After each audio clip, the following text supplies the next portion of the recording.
Greetings and a very warm welcome to the channel. The sun is hiding and the rain is pouring and the magpie is casting. Coming to you guys right now with a live 1 versus 1 battle fresh from the ladder featuring spawning in the south. It is going to be the Overcommand West forces of Tom the Fair. And spawning in the north, it is going to be the United Kingdom forces of Big Russian Boss. Two fantastically picked screen names here. Let us hope that their play lives up to the quality of these epic names here. Slightly misleading, I suppose, because Tom the Fair not playing as Tommies and Big Russian Boss not playing as Russians. But, you know, whatever. We'll have to see what they're going to do. The map, of course, here is going to be a Lost Glider, one of those maps which is still relatively new in the grand scheme of things, but has been on the ladder long enough that we should all know what we're talking about on this map by now. Yeah, so let's see now. Let's have a look at these commander picks while we've got a moment or two here at the start. Tom the Fair has got the old breakthrough, scavenge, and spec operations. Pretty standard roster, nothing too spicy there. Almost certainly going to end up in scavenge unless he feels like trying to play something a little left field. Big Russian Boss looks like he's running with the special weapons. He's got the, I always forget this guy's name, the Advanced Emplacement Reg, and of course the Mobile Assault Regiment for those land matricide. The land matrices, the land matroxen. Sorry, I'm trying to get creative with the plural there, but not getting too creative. Anyway, and I suppose, well, we're only a minute and a bit in, and I really don't have that much to talk about. So, like, you know, like beyond this game. So I'm kind of looking for things to talk about. But yeah, both players just building pretty typical early game stuff at the moment. No opening scuffles at this point. I don't know, what can I talk about? BMW gave me a lovely new motorcycle, an F800 GS for those of you who are interested in motorcycles to ride for the day. So after this cast, I shall be taking that thing out. Very much looking forward to that. That's going to be quite fun today, I hope. Wow, these players are being so civil. I don't think a bullet has been fired, and we're over 2 minutes into this game. This is like... Guys, you do know this is an RTS, right? You have to be like turbo aggressive and like punching your opponent until they die, right? That's how this game works. You literally have to do everything in your power to get them out of the game. That is how RTS works, right? Have these guys agreed like a 5 or 10 minute no rush? Is that what we're seeing here? Anyway, well, okay, so 3 squads of Tommies, Universal Carrier, pretty standard stuff here from Big Russian Boss. That is an early Kettenwerfer, but he must have heard or maybe even spotted briefly the Universal Carrier. Probably, I think he just heard it. So that's what that's in response to. 3 squads of Volks and a squad of Storm Pioneers here. Going to be a pretty typical roster for both players. Vickers now being added in for the British player. Nothing too spicy to write home. I cannot believe that no bullets have been fired now. We are like 190 seconds into this game and no bullets have been fired. What? Oh, there we go! Congratulations to this Volksgrenadier for firing the first rifle round. Kettenwerfer in a beautiful position, actually, as well. Getting a stinging round into the Universal Carrier, which is going to go down almost immediately. And now, it looks like Tom the Fair coming in with a wall of troops here. Enough that he's just happy splitting these Volks off. He just doesn't need them for this fight. Whoa, the Storm Pioneers probably want to stay and spray here. No? Stay, spray, and pray? Stay and spray. Yeah, okay. Well, I think I like just leaving them next to the window. Storm Pioneers standing next to a window. I mean, from here, look, they would only have been being hit by one Tommy. And the DPS at point blank when they're just hooning into that window is insane. So I think I do like taking this fight from a bit closer here. But, you know, this is fine too because there's still only one Tommy firing. You know, this is perfectly acceptable. A little bit of topsy-turvy map control going on as we've got Tommies here and Volksgrenadiers here, kind of capping each other's cut-off points. So going to go for a cut-off point trade here. Here comes a Vickers gun, but it's coming in from a really awkward angle. These Storm Pioneers could just run up onto that. Okay, he's going to throw it into the building. Fair enough. But he needs to get the Tommies out of the building. Okay, there we go. And now the Vickers can angle itself this way. I am amazed that Tom the Fair, upon seeing this, did not split his forces out a bit, because now he's going to get dramatically suppressed, and he had plenty of warning about this Vickers. So that was a little sluggish, perhaps, from him there. And now that Vickers is actually probably, I mean, you know, it's just going to marshal control of this area. I don't know why these Volks thought that getting into this building was going to be that great. Also, have we got a tech building yet? No, okay, so the Schwervermacht Schlepper just now deploying. Looks like we're going to see the battle group at HQ first here from Tom the Fair. But the reason I was asking about whether that was, you know, established is because, you know, an incendiary would be real nice into that building. Bonk, just to help out there. But of course, we are way too early in this game. OKW player here just going to reinforce his units and roll back out onto the field.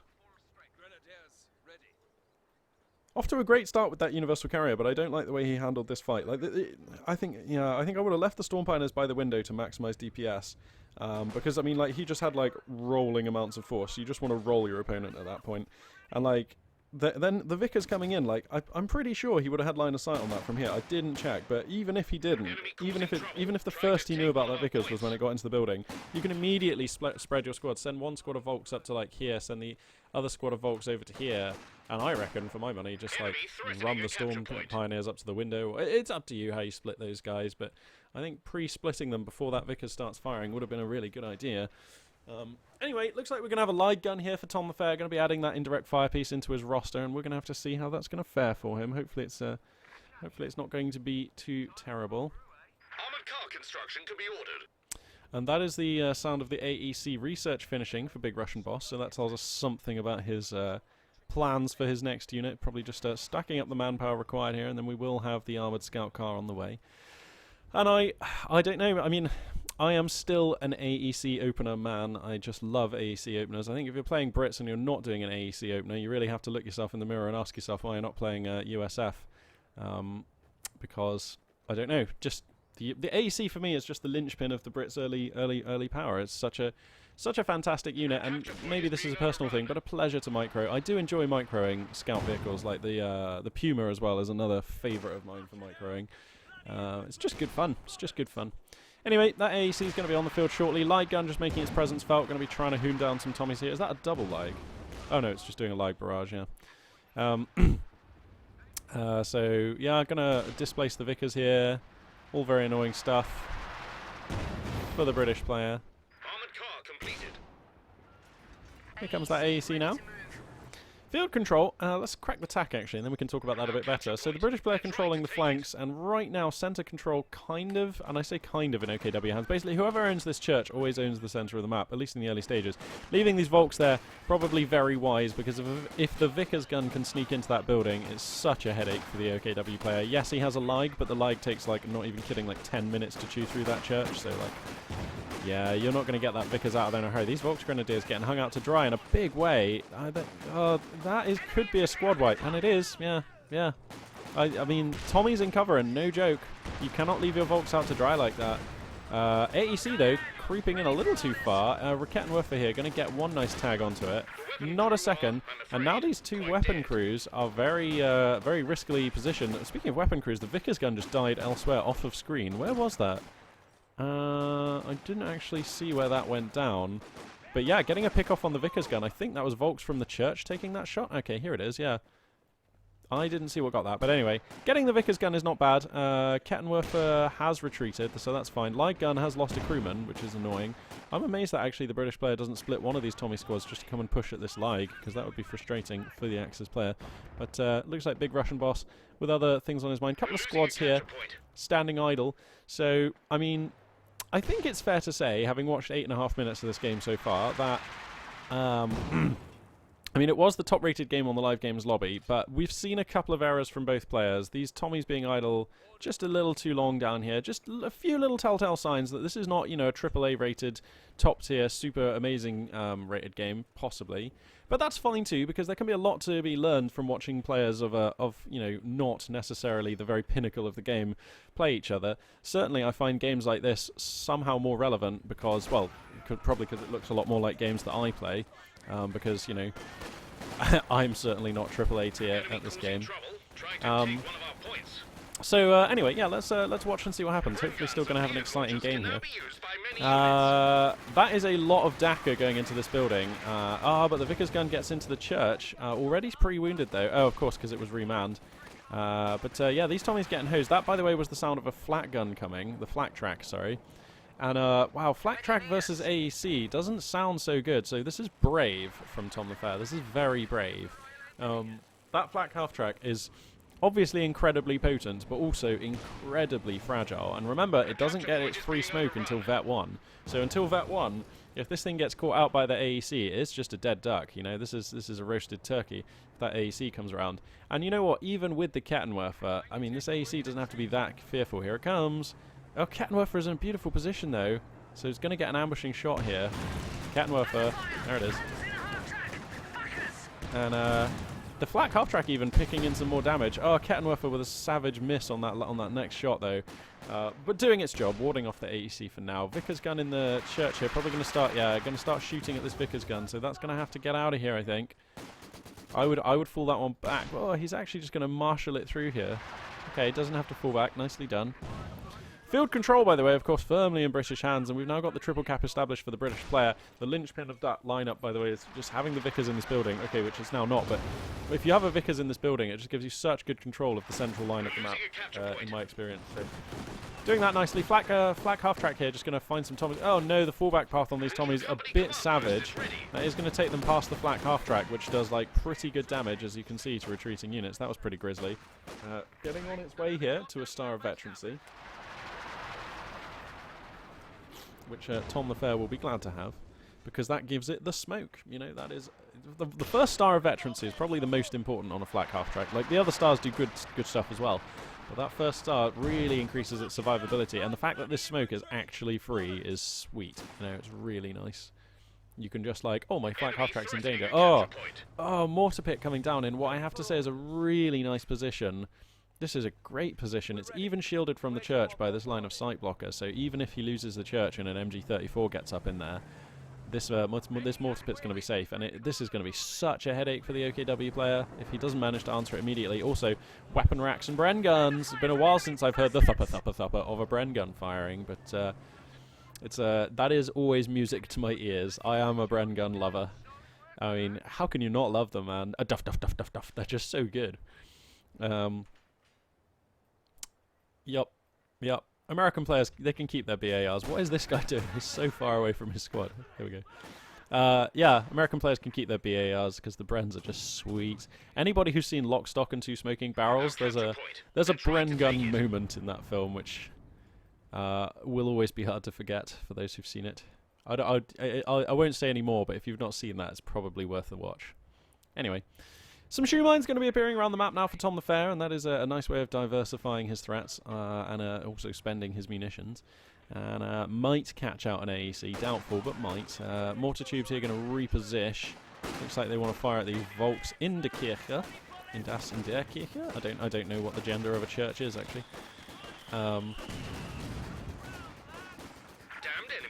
These guys in this church aren't going to last long. Tommies are hooning on them. There's a massive flank, by the way, coming in here. Two squads of Bren Tommies and an AEC. They announced themselves now by moving on to this VP, and now the flak half-track is just caught out. The AEC is going to come in here. Where is that Kettenwerfer? Not in the hood is the answer. It looks like it's round about where the church is. Oh my god. Oh, I take it back, sorry. I didn't see that. Oh, okay, so he gets the flak half-track, pops smoke. Oh, the attack round not coming through, really. And the AC is going to be able to get the half-track and sneak away. I got to question again the half-track there. I mean, if you know your opponent's gone for AEC, are you really taking a half-track? I just... Remember, the trouble with the half-track is it has to be stationary and have been stationary for a couple of seconds to shoot. And, like, against any opponent who's got Savvy Micro and an AEC... Are you ever really going to have that opportunity? Like, I don't know. Not very often. I think the odds of that unit ever having been efficient in this matchup, very slim there. So I would question that choice from Tom the Fair. Anyway, here comes some Bren Tommies. There's a Kettenwerfer here, but it is set to prioritise vehicles and it is also camoed, so it's going to sneak away here. This is a risky sneak because it's in negative cover now. Ooh, okay, yeah, there we go. It's not going to decamo just yet. Oh, of course. No, that's not how a Kettenwerfer camo works. Come on, Magpie. Yeah, so he's going to get that one out of there. Derp. This Kettenwerfer could get detected, has been detected. Oh, that could be a shooting gallery for these Tommies. Looks like Scavenge Doctrine gets picked and Jaeger Light's going to be deployed into this fight for a little bit of support. Oh, the light rounds are savage, though. Oh, that is that a gammon bomb? Jesus. Has he got hammers already? Oh, God. It's been a while since I've seen a good old gammon bomb. Yeah, man, fry me some eggs, because I got a gammon bomb. Actually, well, these Jaeger Lights had a gammon bomb. That is what they had for breakfast, and, youch. So that'll be a squad wipe then on a pretty expensive elite infantry unit there. 300 manpower. Boom, just gone. Yep, that's a shame. For Tom the Fair. Oh, my goodness. And now the AEC is just going to be... Oh, no, not in negative cover. Not like this. Not like this. Vickers in the church. Mortars firing away. This is really looking like a tough game here for Tom the Fair, who's down at 274 and at 500 as well. Just kind of getting shut down. Nice infiltration grenade package on the Vickers. Oh, but big Russian boss paying attention. Duke's out of there. Gets the Vickers gun to safety. And this could be a window here for some pressure to be applied to the mortar pit. There's Nout supporting it. Here comes some plucky Volks here. Oh, there's some mines though. Dun dun dun dun blah. So they are gonna eat those mines a little bit. And here comes the AC for support. Incendiary grenade going to come down, and no brace just yet. The British player opting to continue pouring out the damage from that mortar, which is interesting because it's not actually firing at the moment, so I wouldn't have minded a brace there. Looks like, oh, the other squad of Volks going to have to GTFO. Just too many brain guns in the hood, and they're going to get displaced. Light guns now beginning to rain fire in, and I say light guns because there have been two of them now for a little while. Where is the other one? One here. Oh, so the other one's over here. Okay, so they are now focusing that mortar down, and it's getting weak here. So Tom the Fair definitely knows how to deal with mortars. I mean, like, Ligs are effective if you can, you know, buff their damage with some direct infantry assaulting here. Oh, please put down another barrage. You can't miss your barrages like this and give that thing a chance to repair. And now it's off of brace, so now's the chance. Here comes some Tommies. They really want to get rid of this Lig, but Storm Pioneers are here on D, and that is going to parry the Tommies. But they need to fall back, actually. Feeding themselves in here is very risky. Another Gammon Bomb, though. 3, 2, 1. Bye-bye, Storm Pioneers. Oh, my God. One survives. That is just... If I'm the Brit player, I'm calling foul play on that. But anyway... Now, they were nicely spread, so they're going to survive that. Light round still hooning into this mortar, which is still incredibly weak. I feel like he might not get the kill here. Is he spending his barrages? Yeah, both barrages on cooldown, so he is doing it correctly. Oh my God, it just takes so long to kill a mortar pit, doesn't it? There we go, and he gets it. Oh, some barrels launching up into the air there. And a poke of Volks Grenadiers here, going to grab a VP at long last on the left flank, finally alleviating the pressure. In fact, you know what, I say that. There has been some action on the right flank as well. So Tom the Fair doing everything he can to get out from under that triple cap. Another squad of Jaeger Lights hath been spawned. Actually, perhaps it was them who, perhaps it was they who took that VP in the right.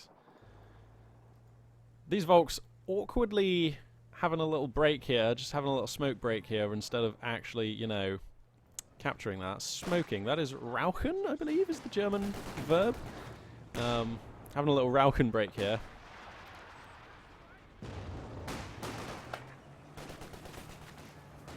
And AEC here gonna, with some Tommies, force back the two Kettenwerfers. So there goes all the AT. There is another Vermac Schlepper on the field right now. So this is gonna probably become the Schwerpanzer HQ. I wouldn't even hate a Mech Reg, actually, because I think a Puma and Luke's is like suspiciously affordable right now and would actually be really good, I think. We got a Panzer Shrek coming down on these Storm Pioneers, and that's going to push back the AEC for now. Man, these Tommies with their Bren guns are just bullying the OKW infantry right now, absolutely bullying them. Light guns, though, doing their best to even the odds. And I got to say, light guns growing on me a bit recently. The last few games I've cast of them, they haven't looked as terrible as I always think they are, even though I know nothing has changed, so they are still terrible. But at least they've been doing okay.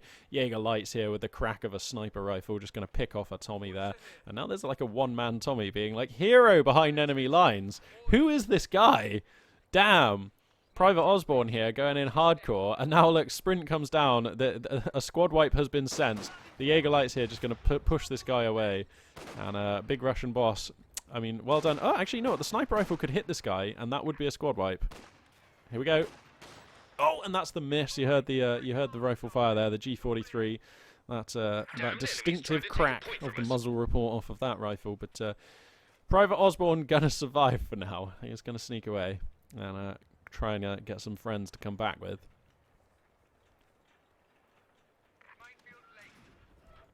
Nice use of mines here from the British player, M6 mines. I don't know why it is, but it seems to me like British players, even though they have good mines on their engineers, often not using them. I suppose British forces often have other uses for their munitions. Oh my God, we've got a comet. Oh, this is going to be so hard to deal with. I mean, I know he's got two Kettenwerfers and a Panzer Shrek, but a comet is a comet, and, you know, that is trouble. And Tom the Fair is, like, eons away from a Panther. We're losing a capture point. In fact, you know what? I think this has to be a Yagdi. I think as soon as you see that Panther, you have to, sorry, as soon as you see that Comet, you have to say to yourself, if you're Tom the Fair, you have to say to yourself, I've got to get a Yagdi. It's not even too bad of a map for a Yagdi, this. So, yeah, I think I do like the Yagdi here.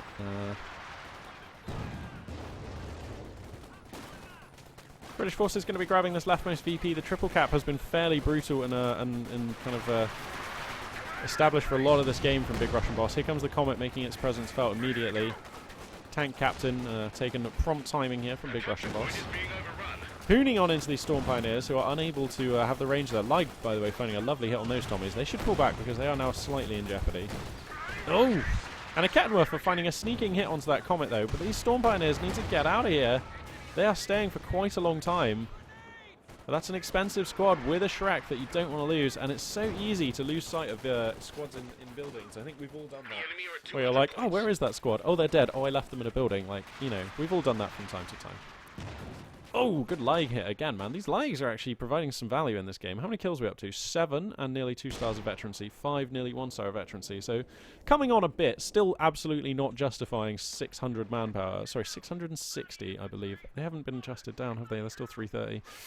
Yeah, still not justifying 660 manpower and 18 unit cap, which is what those lags are taking up right now. It's ridiculous.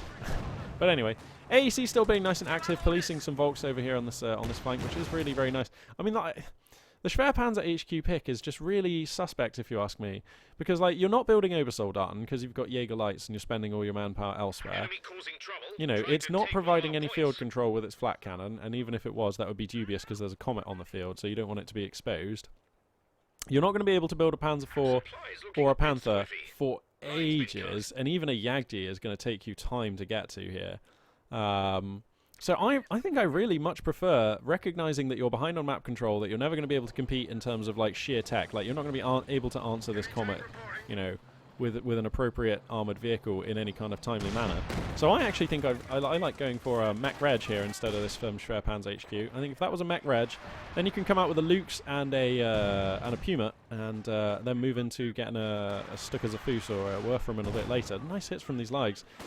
And I don't know, I think I prefer that line of play. Perhaps it is more of a roll of the dice, but I don't know. I mean, this is a roll of the dice as well, because look how far behind he is now, and he's still... Okay, now he has the fuel to build the Yagdi, but he actually doesn't have the manpower. Oh, big wall of Tommies coming in here. A lot of exposed Volks here. Going to lob an incendiary into their mids. Oh, sorry, it's an infiltration package grenade. My bad. Infiltration grenade package, even. Well, these Tommies have to go, and they will. This light gun being so brave. How is this light gun not falling the hell out of here? Oh, and it's the 2-star light gun now as well. That one needs to get out. Kettenwerfer finding a hit on the Comet, but it's a glance off the frontal armor. But storming near to these Jaeger Lights, beginning to get some work done actually. Jaeger Lights coming in for with a bit of a sprint here, trying to find a squad wipe on a 2-star geezer here, and if they can pick him off, baited into the mines though, baited into the mines.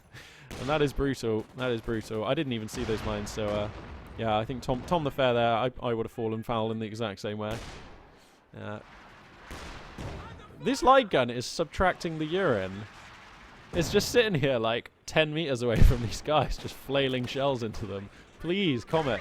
I suppose, is there... No, there's a Kettenwerfer, so the Comet can't even. Oh, man. Oh, man. Tom the Fair getting some work done here. I'm just... Whoa. Just taking a second here to throw another layer on. It's getting a bit chillier in here than I thought it was. Enemy threatening a capture point. There we go. Ooh. Ooh, that Comet. Bing. Kettenwerfer getting a good hit. Bang. Shrek getting a good hit. Yagdi is the choice, so Tom the Fair recognizes his peril, recognizes that he needs a pretty stern AT solution in the near future, rather than the late future.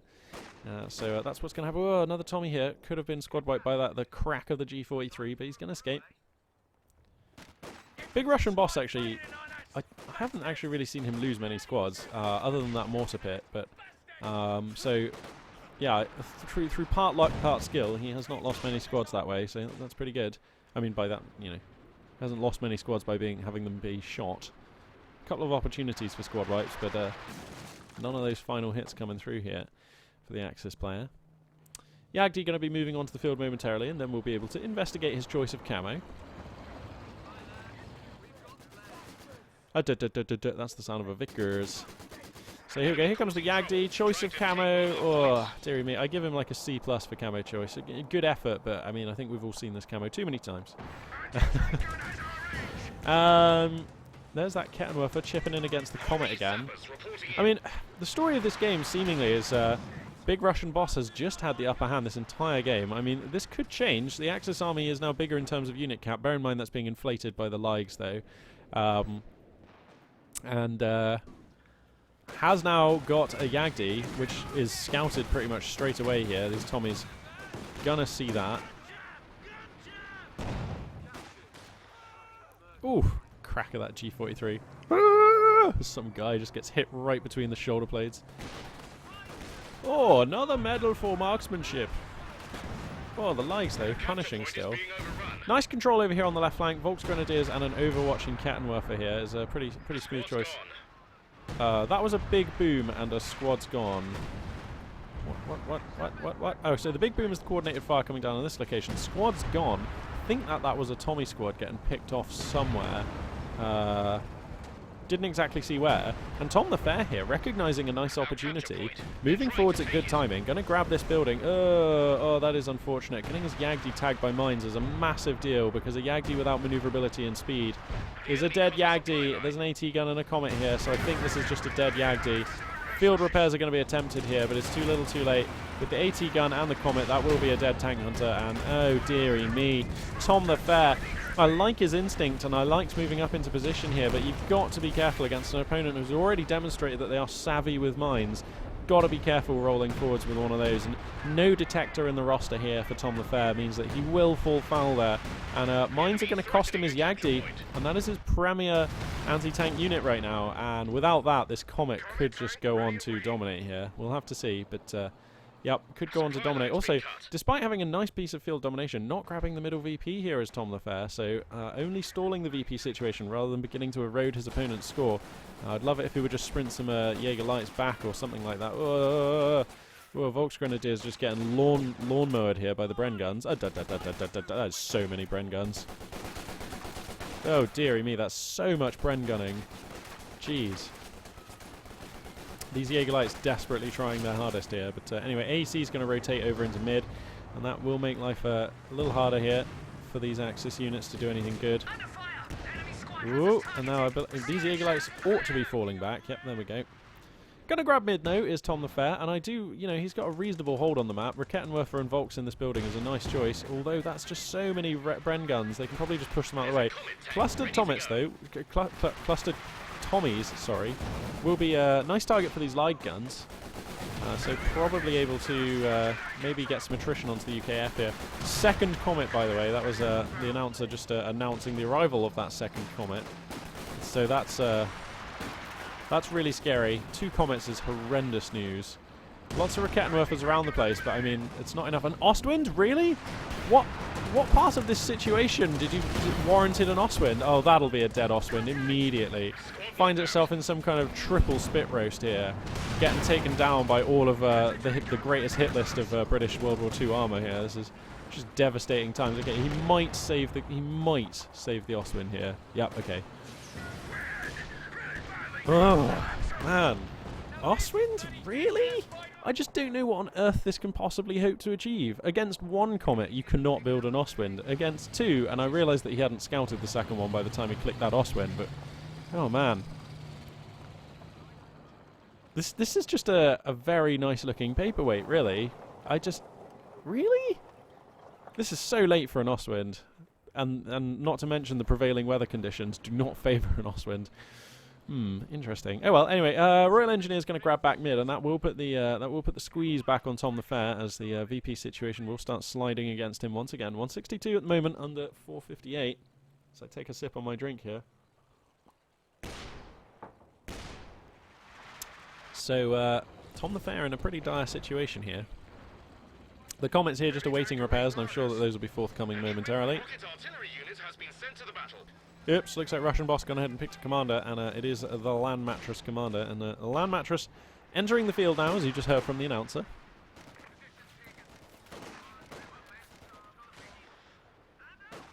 No, sorry, I take it back. Not entering the field, just becoming available. Enemies trying to take a point from us. And I don't know, really. I mean, Big Russian Boss has just kind of had this game in hand. A couple of suspect choices, I think, from Tom the Fair. The Ostwind is a suspect choice. I think the flak half-track was a suspect choice as well. I do like the way that he backs his army up with a good number of Rakettenwerfers and has kept them going this whole game. That is good. But it's just not going to be enough, I think, in the face of 2 comets. He's going to go for another Storm Pioneer squad, and I do like this because he does need a detector in his roster. He doesn't have the fuel to make an armoured unit here, so I do like Storm Pioneers. I do like adding them into the roster. I wouldn't even hate an MG34 as well. In fact, I've been thinking that for quite a long time now. An MG30. This is a good map for MGs. This is one of those good maps for MGs. A lot of good buildings, a lot of open areas. So I would have liked an MG34 at some point for Tom the Fair this game. Possibly instead of that second light gun, but I mean both of the lights have actually looked okay. 7 kills, 2 stars of veterancy on one, 14 kills, 2 stars of veterancy on the other. That's pretty good. I think it's at 2 stars. Is that when they get the extended range? Oh no, that's the defensive buff. Yeah, it makes them faster and harder to kill. Both the comets going to be ganging up on these poor Volks, and they're going to be sent packing.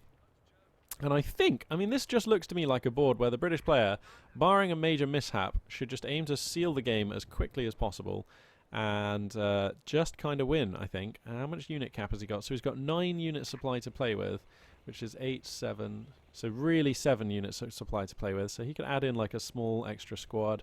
How much is a land mattress? 10. He could call in a land mattress if he just like loses another guy.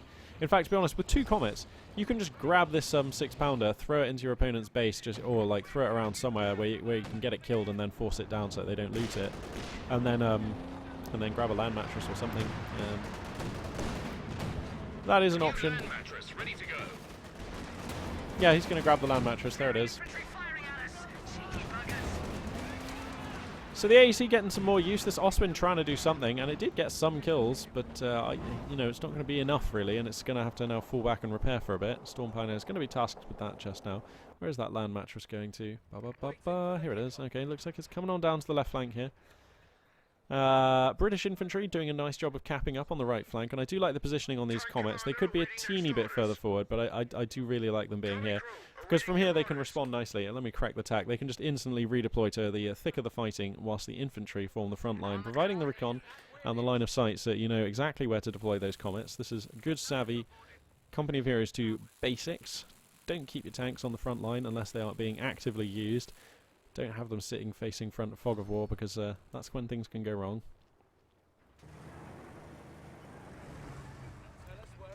Land mattress at the moment, declining to make itself known. How many rockets is this thing? So that's 3 by 2, 3, is that 5? Yeah, so that's 15, so it's 30. Wow, jeez. God, the British, they clearly asked their sappers, their engineers, they were just like, we need the most rockets possible on, like, the smallest platform possible.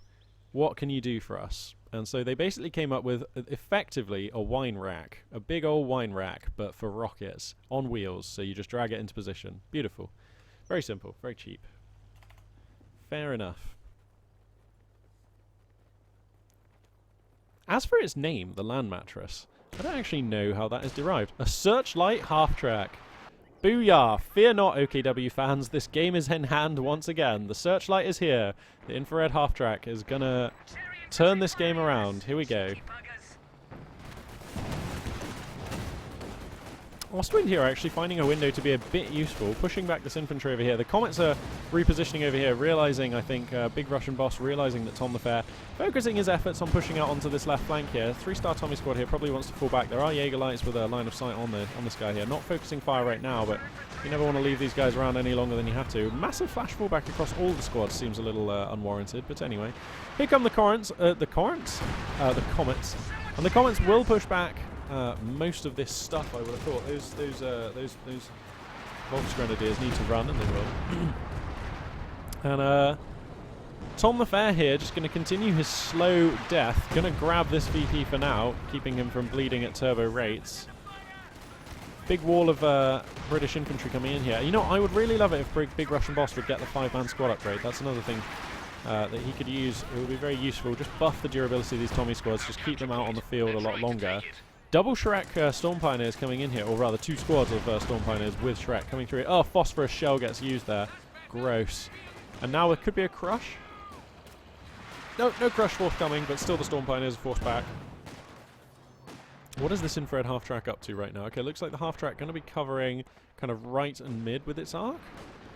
So some useful intel going to be coming in here for Tom the Fair, who, to be honest, you know, at this current rate of bleed, he's got time, you know, he's in no rush. As long as he can hold on to at least one of these VPs, and it seems that Big Russian Boss in no hurry to push his opponent out of this game, and if there's a way to lose the game, it might be that, just giving your opponent enough time here to try and make something happen. We've got another Yagdi coming out here, and I still like this choice. I know there's still 2 comets, but I still think a Yagdi is appropriate. It arrives quickly enough that it stands a chance of being able to affect the course of this game. And I think trying to save up for... I mean, like, a Panzer IV does nothing against 2 comets, so that's stupid. Like, don't build a Panzer IV under these circumstances. Oh no, the light gun's getting caught out here, but look how fast they are with the bonus to mobility. Gonna run away, oh, but they will get mowed down. And finally, the land matcher is going to announce itself here, and here come those rockets. Yeah, but as I was saying, saving it for a Panzer IV does nothing. A Panther is useful, but it still comes so much later, and your opponent already has 2 comets, so do you want to build a Panther? I don't think so. So that leaves a Yagdi, which, well microed, can be a prickly proposition even for 2 comets, and you know, especially if well supported, which there are 2 Kettenwerfers and 2 Shreks for that support. So, you know, you push forward with the Yagdi, take a couple of shots at the comets, and if those comets try to come in for your Yagdi, well then you've got 2 Kettenwerfers and 2 Shreks covering them, so the comets will probably regret that. So that's the plan here, but he's going to have to be very cautious with this Yagdi. He cannot be running it on out into mines again. That will be the end of this game if that happens. But the triple cap is established. So Tom the Fair does not have long, just over a minute at the present rate of bleed if he wants to make a move in this game. So he's going to have to try and make something happen here. Gets up on top of a 6-pounder AT gun here, which is nice. Yagdi just going to push forward here. Coordinated fire coming down from the British base in this location. All the action more or less happening in this area here. So the 6-pounder is taken out. Nice work from this infantry here. But now they're going to be forced back. And he needs every squad right now. Oh, the coordinated fire rinses the Volks on the fullback. That's so unlucky for Tom the Fair. But that's why you put these abilities down as the British player. You know, coordinated fire is so inaccurate, it almost never, like, does any damage. But it is very cheap, and if you spam it enough, you know, you only need 1 good hit to horribly punish your opponent. And let's face it, we all get a bit careless, well, I do anyway, with that coordinated fire. You know, you see your opponent throw down the red smoke and you move your units out of there, and then you kind of don't really pay any more attention, and you may move units through that area. You know, you may risk taking a hit here or there because you almost never do get hit by that ability, but damn, it's so harsh when it does get you. 25 points. Bloody nearly broken. Yep, and as the announcer says, they're at 25 points, bloody nearly broken. So, Big Russian Boss here, looking to be coming forward with a smooth win. And this is what I would say, this is a British player who is, like I say, not AAA rated, but just has all the principles down. You know, the build order was solid, the map control was solid, the force distribution on the map was solid, the force composition was solid. Yeah, this was just textbook Briting, you know. I even liked the mortar pit. That was a really nice mortar pit in a good position. Yeah, sure, it didn't last, but still, it was a good mortar pit. For Tom the Fair, I feel like he was almost the equal of Big Russian Boss in all ways except for his composition choices. The flak half track, I've said it before, but I'll just say it again because I think it was, you know, I think it did contribute to him losing this game. The flak half track was just a suspect choice. A flak half track when you know your opponent has an AEC is just kind of like, It's like, that is just an erroneous choice in my opinion. Let's see, beyond that, okay, the first Yagdi was an awesome choice and I really like it. I feel like he was a bit unlucky to lose that, but he did run very far forward with his whole army. I mean, that was the first real window where it felt like Tom the Fair was coming into the game, and so he came forward and he did grab that opportunity. He really did. Like, he pushed forward with all his units. Let me just crack the tack and like tried to like establish, you know, a much further forward line, more like along this sort of line of the map. Well, this sort of crescent here, which was awesome, and that's actually exactly what you should do. But the Yagdi just got a little too cocky. Like, I don't think the Yagdi wanted to be that far forwards. I think it's fine having it here, and then you respond to your opponent's armor when you see it. And anyway, it tagged a mine, and that was really unfortunate for Tom the Fair, and it cost him big time. But then I think compounding that loss was following it up with an Ostwind. I mean, that's just a weird thing to do, I think, when your opponent has 2 comets and, you know, assorted AT support. That's just strange. 2 comets and an AEC will make Swiss cheese of an Ostwind, like almost before it can empty its first mag. So I just don't. I mean, that was just an 100 fuel handicap there that he elected to enforce on himself in a way. So I don't agree with that second Ostwind at all. That could have been a much faster second Yagdi, or it could have been an attempt at saving for a Panther, which I think I still prefer the Yagdi there. And there was that the other thing which I mentioned was when you're far behind against a British player, and the British player had the kind of composition that they did this game, I honestly think, I mean, the Schwerpanzer HQ, where was the benefit of this building being put down when it was put down? You know, it's not like he was building Obersoldaten and he had to wait a long time for the Yagdi. So I kind of think instead of going for the Schwerpanzer HQ, I think maybe it was worth rolling the dice, going for a Mech Reg, getting a Puma, a Lux, and then looking to get a Stukas of Foos to help you come back. That is a great risk. There is no guarantee that Puma is going to beat your opponent's AEC, and there's no guarantee that either the Puma or the Lux are going to stay alive for long when there's a Comet on the field. But they're fast and annoying enough that they could have done a lot of good. And there was a window where I think that they could have done a lot of good before the Comet would have pushed them away. And I also think even if the Comet does lose them, like a Puma or a Lux is the kind of thing that you can bait a Comet in with. And if you already have a couple of Kettenwerfers and maybe some Shrek Storm Pioneers, which was the case, you can kind of start cobbling together the beginnings of putting together a move on a Comet by using like a Lux or a Puma as bait. You know, taking a hit and being like, oh god, you've caught me off guard with your Comet there. Oh, I'm going to have to reverse frantically and hope you don't kill me. And then the Comet's just like, yeah, I'm going to kill you. And it's like, you know, starts chasing. And then you can maybe try and make your opponent make a mistake. I don't know. I think if it was me, I felt if I was Tom the Fair, I would have felt like I was on a losing tangent that game and trying to play standard, if you like, by throwing down the Schwerpanzer HQ and doing things that way. I think I would have liked my chances trying to surprise my opponent with a little bit of a left field play style, throwing down the Mech Reg myself. But anyway, that's just me.